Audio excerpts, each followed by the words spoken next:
একজন ছাত্র তার শিক্ষককে জিজ্ঞাসা করলো, ভালোবাসা কি?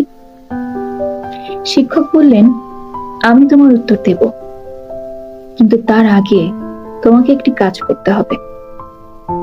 আমাদের স্কুলের সামনে যে ভুট্টার ক্ষেত আছে, তুমি সেখানে যাও এবং সবচেয়ে বড় ভুট্টাটি নিয়ে ফিরে এসো। কিন্তু একটা শর্ত আছে, তুমি সবচেয়ে বড় ভুট্টাটি খুঁজে নিয়ে আসবে এবং খুঁজতে খুঁজতে যে ভুট্টাটি পেছনে ফেলে গেছো সেটা আর নিতে পারবে না। ছাত্রটি মাঠে গেল এবং ভুট্টার ক্ষেতের প্রথম সারি থেকে খোঁজা শুরু করলো।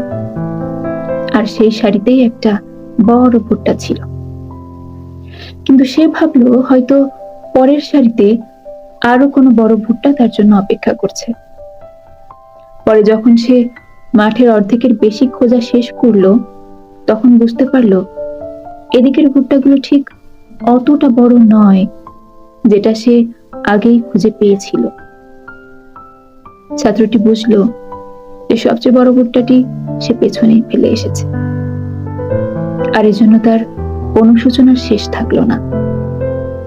তাই সে খোঁজা বাদ দিয়ে খালি হাতেই শিক্ষকের কাছে ফিরে গেল। শিক্ষক তাকে বলল, এটাই ভালোবাসা।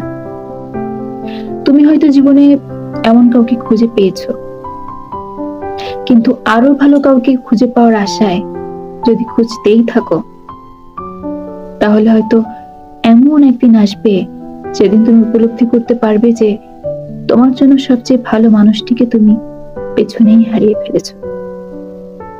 তখন আর তাকে ফিরে পাওয়ার কোনো উপায়ই থাকবে না।